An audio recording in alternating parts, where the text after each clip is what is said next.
Okay, good afternoon. I'm going to be going through the 2020 AP testing guide with you today. So if you missed the meeting, this is some important information you need to know for the 2020 AP test.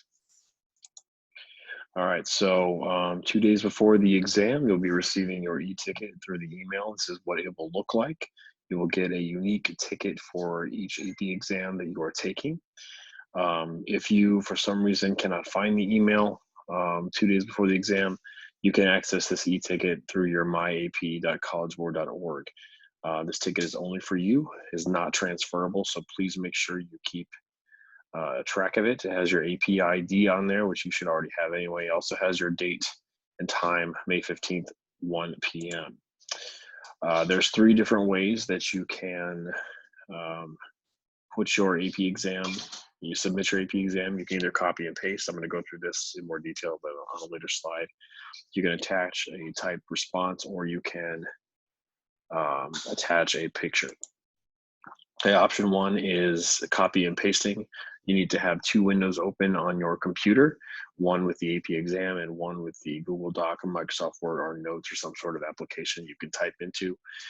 You must have the AP ID initials at the top of your response. Once you hit 5 minutes remaining, you're going to need to copy and paste the text into the box. Okay. Option 2 is attaching a document. Here you'll be typing in your response on a Google Doc or Microsoft Word, and then you will save the document and you will upload it to the website and click submit. You're going to do this with 5 minutes remaining to make sure you don't have any errors. If you are going to be using just a tablet or your phone, you can also handwrite. Those of you who cannot type quickly, this is a good way for you to take the test. You need to write clearly in dark black or blue ink. Do not use pencil because it's going to be hard to read. You need to handwrite your paper on each of the pages. You need to have your AP ID, your initials, and then the page number. You're going to need to submit them in order. Keep in mind that if you use your phone, you're going to have to scroll a lot, and so that may be a disadvantage here. There are 5 steps you need to take before we take the test. I'm going to go through some of these individually, but number 1, you're going to need to review your contact information. If you've not been receiving College Board emails, then this is the time for you to be trying to fix that. Log into my AP. Most of you have been doing your AP progress checks on the review side, so you should be okay on this. Number 2, you need to check out your technology and make sure that it works properly. We'll go over that in a little bit. You need to do practice, the AP exam demo. We'll talk about that. And then you need to have all of your things in order and ready to go for May 15th. So let's talk about checking out your technology. If you're going to handwrite, you must use lined or unlined white paper. It must be standard 8.5 by 11. You need to use blue or black ink. The most you can attach is 5 pages. You shouldn't be writing more than 5 pages anyway. Make sure you number them appropriately. If you're going to type, you must use Google Docs or Microsoft Word, something that's easy to access. One thing I did not mention earlier is that if you have a Grammarly plugin on your computer or your phone or your tablet, you need to remove it because it interferes with the College Board software. If you need to look at anything, there's a guide here at cb.org/AP Exam Day Docs. Okay, you need to do the AP demo. You need to go to cb.org/AP demo, and you need to check your technology. Make sure it works.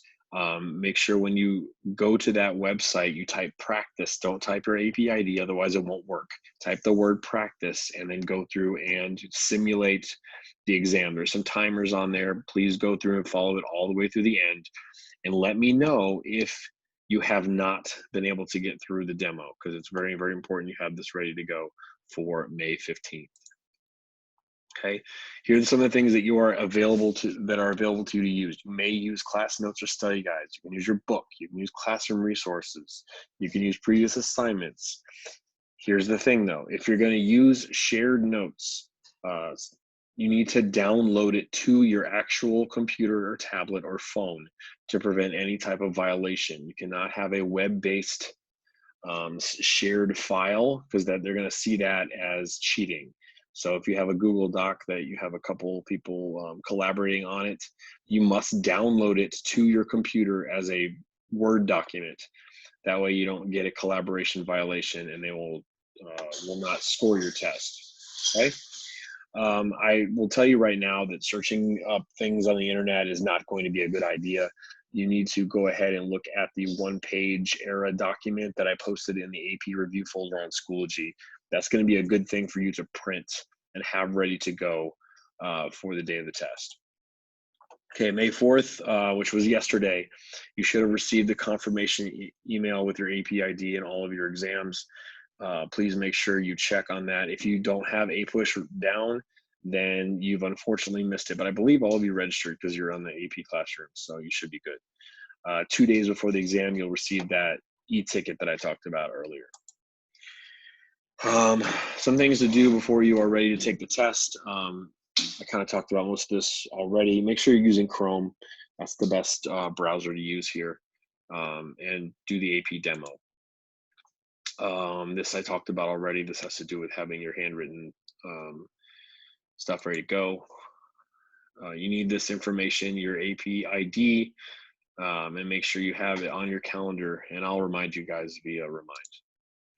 Okay, 30 minutes before the exam. So at 12:30 p.m. on May 15th, you need to use that e-ticket to check into the exam. It'll have a timer that says 30 minutes. It'll count down and will start the exam automatically. The reason why you must do this is because you must do a complete identity information check. They're going to go through and ask you some questions, and you need to fill that out before you are ready for the exam. And if you don't do this on time, you're not going to be able to take the exam. Okay, you have 45 minutes to develop your response, and you're going to have 5 minutes to submit that response, and then we'll give you a 5-minute kind of red timer that shows you that you have that time remaining.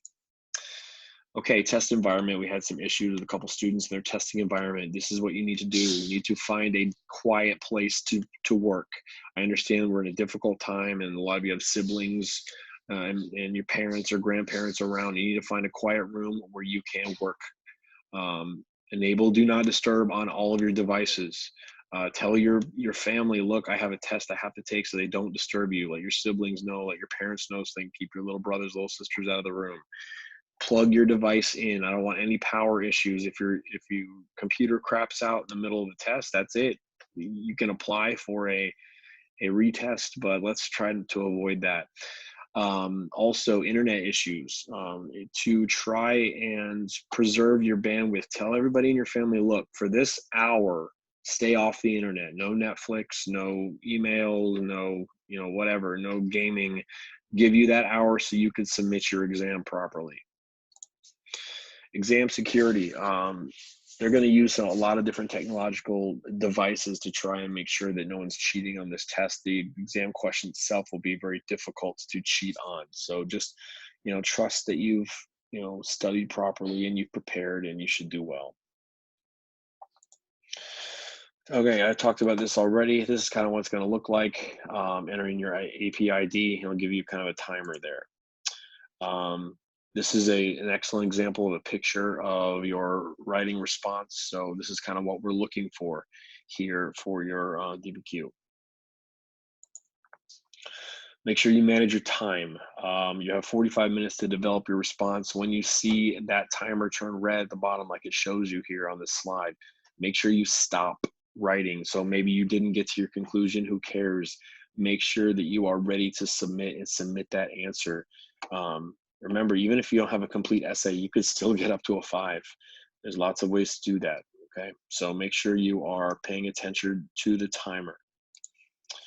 Okay, submitting your response. These are the 3 different ways you can submit your response here. There's a text file, there's a photo, or the pasted text response. So I talked about all 3 of those ways here. Now, if there's some sort of submitting problem, like you submit your answer, but it doesn't go through and it messes up, if you never get a message saying that your submission is complete, you can request a makeup, and you go to cb.org/request makeup, and you have some time to do that. Not a whole lot of time, but we'll talk about that if we need to deal with that issue. You need to let me know and see if we can try to fix that problem for the next time. Okay, during the test, do not refresh the browser. Do not use the back arrow. Just leave the device alone. Make sure, what I would do is I would turn off the, when your phone goes black after like 2 minutes, I would turn that off. Or your device, the screensaver or your computer, I would turn that off so it doesn't ever shut down. That way you know that your computer is not going to crap out in the middle, because if it does that, you're going to lose your chance to submit. Make sure you have submitted before the countdown is at 0. If you don't do it, they're not going to let you retest because you failed to follow the instructions. Okay. Once you're done, go ahead and sign into your My AP, and then pick the college, university, or scholarship programs that want to receive your score. So pick some schools that you think you would apply to next year.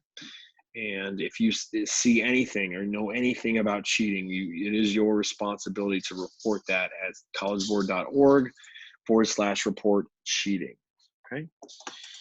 That's it. That's all I got for you. And I'll talk to you guys soon.